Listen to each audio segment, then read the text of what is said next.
Have you ever sent a text and immediately regretted it? Or maybe you found yourself staring at your phone, waiting for that reply with bated breath?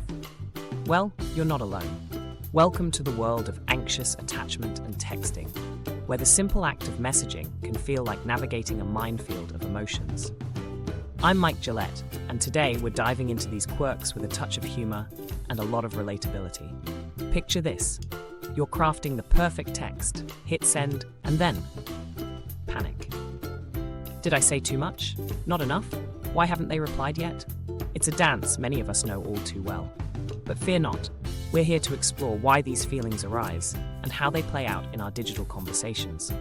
We'll share some laughs, uncover the psychology behind these behaviors, and hopefully find ways to ease the anxiety. So stick around as we embark on this journey into the heart of anxious attachment in the age of texting. Who knows, you might just learn something new about yourself, and maybe even laugh a little along the way. Anxious attachment. It's a term that might sound a bit intimidating, but it's more common than you think. Imagine growing up with emotional connections that were inconsistent, leaving you craving reassurance and stability. That's the root of anxious attachment. It's not just about sending a text too quickly. It's about a deep-seated need for connection and the fear of losing it. From childhood, we learn to seek out emotional anchors, those moments when someone's presence reassures us that everything's okay. But when those anchors are inconsistent, we start to worry. Are they coming back? Are they mad at me? These questions can linger into adulthood, especially in our relationships. So, when you find yourself anxiously waiting for a text reply, it's not just impatience. It's a need for reassurance, a signal that someone cares. It's the psychological echo of those early experiences. But here's the thing. Understanding this can be empowering. Recognizing these patterns helps us step back and see them for what they are. Echoes of the past, not predictions of the future. It's about learning to find stability within ourselves, instead of always seeking it externally. So, next time you're staring at your phone, waiting for that little ding, remember, it's not just about the text. It's about understanding your emotional needs and finding healthier ways to fulfill them. And that's the first step towards building stronger, more secure connections with those around you. Have you ever found yourself staring at your phone, heart racing, waiting for a reply that seems to take forever? Or maybe you've sent a text and then spiraled into a frenzy of overthinking every single word. Welcome to the emotional whirlwind of texting with anxious attachment. It's not just about the message itself. It's about the waiting, the wondering, and the what-ifs that follow. For those with anxious attachment, a simple text can feel like a lifeline. The anticipation of a response can trigger a cascade of emotions, each more intense than the last. It's as if every pause in communication is a test, a trial of patience and self-worth. And when that reply finally arrives, it's either a wave of relief or a new puzzle to unravel. But why does this happen? Anxious attachment often roots back to a need for reassurance and connection. It's an emotional roller coaster where every unread message can feel like a rejection, and every delay a reason for self-doubt. Yet it's important to remember, these reactions are not just about the texts, they're deeply tied to our longing for stability and affirmation. So, next time you find yourself caught in the spiral of overanalyzing a text, take a moment to breathe.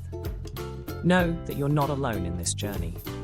It's okay to feel these emotions, but it's also crucial to find ways to navigate them.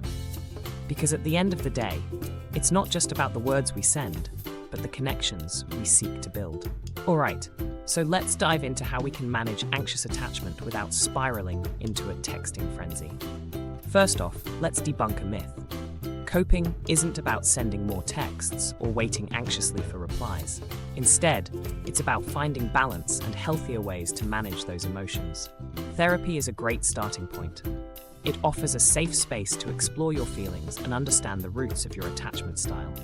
A therapist can guide you through strategies to build emotional resilience and confidence. But therapy isn't the only tool in your kit. Engaging in activities that bring joy and relaxation can be just as powerful. Whether it's painting, dancing, or even just going for a walk, These activities help channel anxious energy into something positive. Now, let's talk about what to avoid. It's tempting to fall back on unhealthy habits. Watch for toxic coping things that are easy to fall back on when you are feeling anxious, stressed, needing to fill a space. When things feel emotionally unstable, we may reach for anything to numb the fear. Scrolling for hours, obsessively checking your phone, or overanalyzing every text. Drinking alcohol excessively is one of those easy slides into numbness. Rage texting, or the opposite, becoming a ghost, invisible, anxiously dealing with every issue.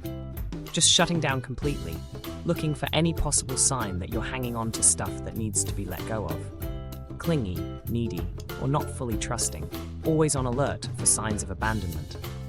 These big negative issues that fill your imagination. These can escalate anxiety rather than alleviate it.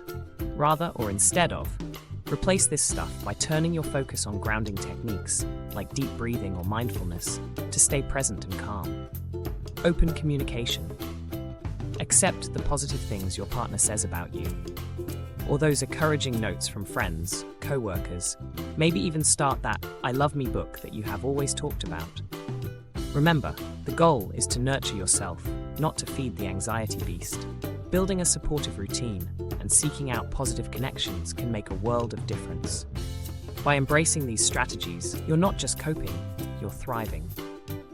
So let's put down the phone, take a deep breath, and start living with more intention and less tension. Communication is the cornerstone of any healthy relationship, especially when navigating the waters of anxious attachment. Imagine being able to express your feelings without fear of judgment or misunderstanding. It starts with opening up to your partner about your attachment style. By doing so, you create a space where both of you can understand each other's needs better.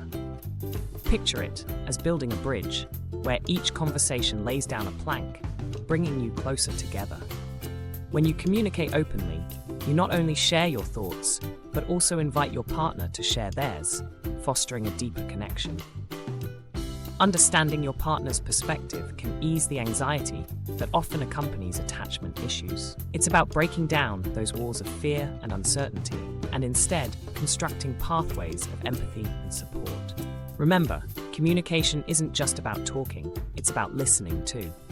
By truly hearing each other, you can transform anxiety into understanding and tension into trust. So let's start breaking down those walls and building bridges to stronger, more connected relationships. As we wrap up, remember this: you're not broken, you're wired for connection. It's a beautiful part of being human.